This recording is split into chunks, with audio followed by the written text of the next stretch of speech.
आज हम बात करेंगे relation between angular and linear velocity. हमारे पास क्या करी है, एक मतलब कि रोटेटरी मोशन परफॉर्म करिए अलोंग द जी एक्सिस। ठीक है, यानी कि जी एक्सिस के अलोंग जो उसकी रोटेशन है, यानी कि उसकी जो बॉडी मूव करी, यानी कि ये अगर मेरे पास जी एक्सिस है, ठीक है, उसके अराउंड जो है उसकी एंगुलर वेलोसिटी जिसे हमने ओमेगा से डिनोट किया था, यानी कि उसकी एंगुलर वेलोसिटी जो है वो इस डायरेक्शन में, और वो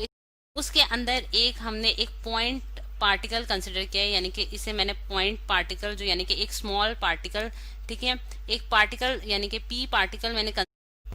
ये स्टूडेंट्स हमारे पास फिगर आ गई कि इस पॉइंट पे यानी कि पी पॉइंट पे लाई कर रहा है और इसकी जो रोटेशन यानी कि इसकी जो सर्कुलर मोशन है वो एक डॉटेड लाइन से शो की गई है। ठीक, अब यही पोजीशन पे था, ठीक है, और एक्स एक्सिस से यानी कि अगर मैं यहाँ एक एक्स एक्सिस ड्रॉ करूं, ठीक है, ये मेरे पास एक्स एक्सिस है और ये स्टूडेंट्स मेरे पास वाई एक्सिस है। ठीक है, वाई एक्सिस को कुछ बेहतर कर लेते हैं कि ये हमारे पास क्या है, वाई एक्सिस है। ठीक है, अब वाई एक्सिस और एक्स एक्सिस मैंने ड्रॉ कर दिए हैं। अगर मैं एक्स एक्सिस से ए पॉइंट तक की जो है एंगुलर डिस्प्लेसमेंट नोट करूं, यानी कि जो एंगल के लिहाज से उसमें चेंज आ रहा है वो अगर मैं कहती हूँ वो थीटा चेंज आ रहा है, ठीक है, तो हमारे पास ए और बी टाइम के बाद यानी कि डेल्टा टी टाइम के बाद वो बी पॉइंट पे वो पहुंच गए, यानी कि वो पार्टिकल बी पॉइंट पे पहुंचा है, तो उसकी जो डिस्प्लेसमेंट होगी जिसे हम एंगुलर डिस्प्लेसमेंट कहते हैं वो हमारे पास कितनी होगी, यानी कि वो हमारे पास होगी students theta plus delta theta है, वो हमारे पास डेल्टा एस है, और ये रेडियस है यानी कि जो स्मॉल आर से हमने डिनोट किया, यानी कि हमारे पास सेंटर पॉइंट से लेके जो सर्कमफ्रेंस तक का डिस्टेंस होता है वो स्टूडेंट्स हमारे पास क्या कहलाता है, हमारे पास रेडियस कहलाता है। ठीक, अब अगर हमने जैसा कि हमने पिछले लेक्चर्स में भी देखा था कि हमारे पास एक रिलेशन है जो कि हमने निकाला था कि आर्क लेंथ का रिलेशन जो है वो एंगुलर डिस्प्लेसमेंट के साथ वो हमारे पास delta S is equal to R delta theta होता है। ठीक है, और ये हमें रेडियन से हमने डिफाइन किया था कि हमारे पास जो आर्क लेंथ है और डिवाइडेड बाय हमारे पास रेडियस जो होता है वो रेडियन के बराबर होता है। ये एंगल जो है इसको हम मेजर करते हैं जो कि हमारे पास एंगुलर डिस्प्लेसमेंट कराता है। इसमें बेसिकली जो हमारे पास डेल्टा थीटा है, मैं यहाँ लिख भी देती हूँ कि ये हमारे पास क्या स्टूडेंट्स, ये हमारे पास एंगुलर डिस्प्लेसमेंट है। ठीक, यानी कि ये जो हमारे पास ए बॉडी जो है, यानी कि ये जो पॉइंट बाय डेल्टा टी यानी पार्टिकल जो ए से बी पॉइंट तक गया है, इसको एक शॉर्टेस्ट टाइम इंटरवल के लिए हम इसकी जो है मोशन को नोट करें, यानी कि अगर मैं delta S divided by delta T कर देती हूँ, यानी कि डिवाइड कर देती हूँ इस इक्वेशन को बाय डेल्टा टी यानी कि एक शॉर्टेस्ट टाइम इंटरवल के लिए जिसमें मैंने इसकी वैल्यू कैलकुलेट की है, तो फिर मेरे पास क्या होगा स्टूडेंट्स कि जैसा कि हमने जानते हैं कि ए से बी तक, यानी कि अगर मैं इसी चीज को यहाँ बना दूं तो ये मेरे पास थोड़ा सा कर्व में आ रहा है, यानी कि ए से बी जो है वो हमारे पास क्या कहलाएगी, आर्क लेंथ कहलाएगी। लेकिन अगर मैं बहुत शॉर्ट टाइम इंटरवल यानी कि बहुत शॉर्ट टाइम इंटरवल के लिए इसकी डिस्टेंस की वैल्यू नोट करूं तो वो मेरे पास क्या बन जाती है, स्ट्रेट लाइन डिस्टेंस बन अल्टीमेटली 0 के बराबर आ जाता है,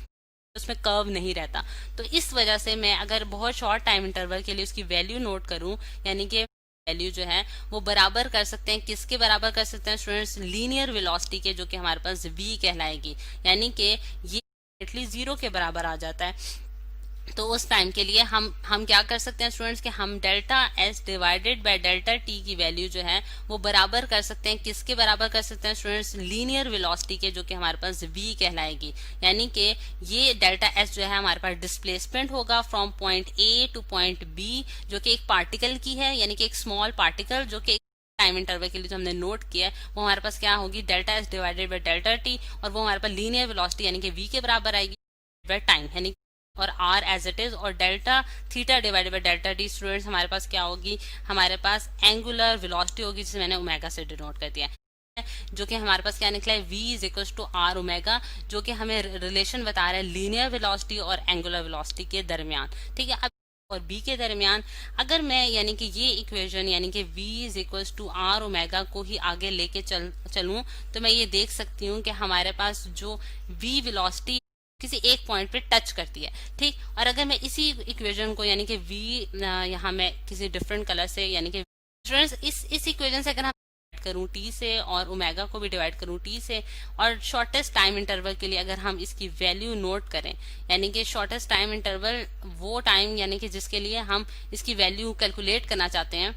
इस मतलब कि सर्कुलर मोशन के जो है वो एग्जीक्यूट कर रहा है, यानी कि हर पॉइंट पे उसकी टेंजेंट की वैल्यू जो है वो चेंज होगी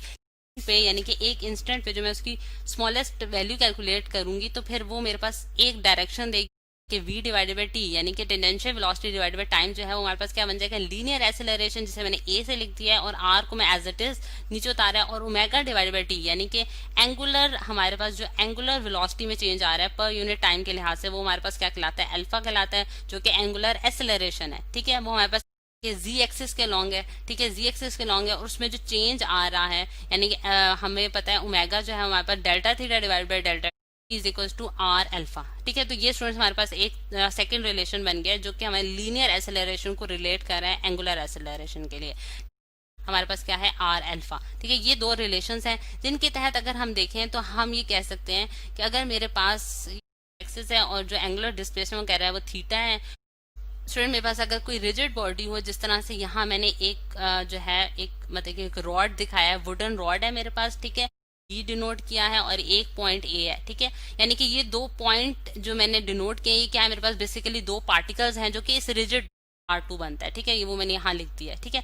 आर से वेरी करेगा, जहां रेडियस ज्यादा होगा वहां उसकी linear velocity with respect to angular velocity की वैल्यू चेंज होगी, और इस नहीं होती, बल्कि वो सेम रहती है, क्योंकि हम उसको as a whole rigid body consider कर रहे होते हैं। लेकिन जब हम एक सिंगल पार्टिकल की बात करते हैं तो उस केस में हमारे पास क्या होता है कि उसकी स्पीड और एक्सेलरेशन की वैल्यू जो है वो डिफर करती है। ठीक है, हमें बेनिफिशियल हो जाएगा कि हमारे उस केस में हमारे पास एंगुलर एक्सेलरेशन